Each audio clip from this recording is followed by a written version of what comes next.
ƙasashe biyu waɗanda suke rigima a halin yanzu wato Ukraine da kuma Rasha, da kuma dalilin da ya haddasa wannan rigimar tsakanin Ukraine da Rasha.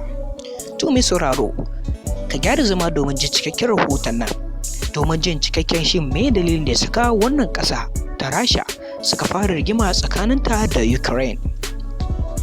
To mai sauraro, idan wannan shine zuwa ka na farko dan Allah ya zuwa ga wannan channel namu, muna roƙa ka dan Allah da ka daure ka dangwala mana alamar subscribing, sannan ka dangwala mana alamar ƙararrawar sanarwa, ta haka ne da zarar mu ɗora sababbin shirye-shiryen mu kai zai zo gare ka. Mun gode da kasancewa da wannan tashi tamu mai albarka. Ƙasar Ukraine da Rasha ƙasashe ne waɗanda suke a yanki na Turawa, waɗannan ƙasashe Ukraine da Rasha ƙasashe ne waɗanda suke makwabtan juna, waɗanda kusan al'adunsu iri ɗaya da kuma duk abubuwa da suke na yau da gobe kusan duk iri ɗaya tsakanin waɗannan ƙasar guda biyu, Rasha da kuma Ukraine. Sannan kuma mai sauraro, akwai wasu yankuna ko kuma manyan birane wanda ake kiransu da Crimea, Luhansk da kuma Donetsk, waɗannan yankin suna yankin arewa kuma daidai gabashin ƙasar Ukraine akan iyakar ƙasar Rasha. Yankuna ne da suke fama da rikicin neman 'yanci kai daga ƙasar Ukraine, kuma yankin ya tara mutane waɗanda suke ainihin 'yan asalin ƙasar Rasha.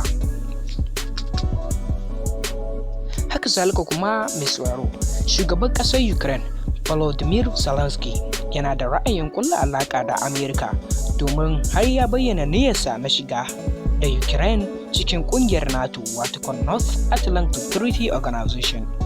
Ƙungiyar haɗin kan wasu ƙasashen Turawa ne waɗanda Amerika ta ƙirƙira bayan yaƙin duniya na biyu. Akwai ƙasashen Turawa 30 a cikin wannan ƙungiyar wanda ake kiranta da NATO, ƙarƙashin jagorancin ƙasar Amerika, wanda suke da rundunar tsaro na musamman da za su iya ƙalubalantar barazana tsaro a koda yaushe. Sannan kuma akwai ƙungiyar ƙasashen Turawa G7 Group of 7 masu ƙarfin tattalin arziki a Turai, waɗanda suka haɗa ƙasashen Amerika, Ingila da Faransa da kuma Japan da Germany da kuma Canada. Su ne suka haɗa ƙungiyar G7 wato Group of 7 domin samun cikakken haɗin kai a ɓangaren tattalin arziki, siyasa da kuma harkar tsaro. To shi kuma shugaban ƙasar Ukraine wanda yake makwabci ga ƙasar Rasha yake yunkurin shiga waɗannan ƙungiyoyin guda biyu wato NATO da G7. Kamar yadda kuka sani kuma mai sauraro, Ukraine ta kasance ƙasa ce wadda take wani yanki ne da ya taɓa zama ƙarƙashin mulkin Rasha, musamman ɓangaren gabas da kuma arewacin Ukraine inda aka yi fama da rikici a yanzu.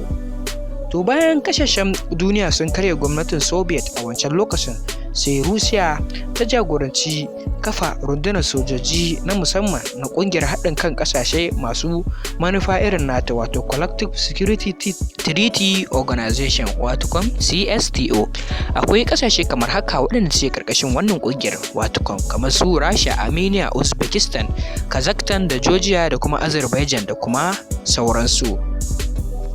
Haka zalika a ƙasar Rasha ta ƙirƙiri wannan ƙungiyar ne kamar yadda Amerika ta ƙirƙiri ƙungiyarta ta jagoranci ƙungiyar NATO.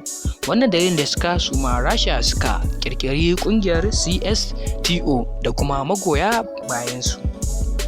Haka zalika kuma mai sauraro, ƙungiyar NATO da CSTO kwata-kwata ba sa shiri, gabaki ɗaya suna gaba ne da junansu, domin kwata-kwata ba wani alamar jituwa a tsakanin ƙungiyar NATO da kuma CSTO.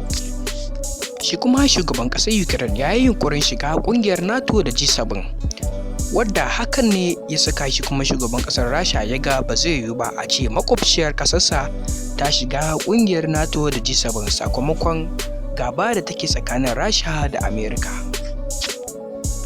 Wanda kuma hakan shigar Ukraine zuwa ga wannan ƙungiya ta NATO da G7 hakan zai saka Ukraine ta bayyana wasu daga cikin sirrika waɗanda ta sani na ƙasar Rasha. Hakan ne dalilin da ya saka shugaban ƙasar Rasha ya ga cewa ba zai yarda da wannan lamarin ba.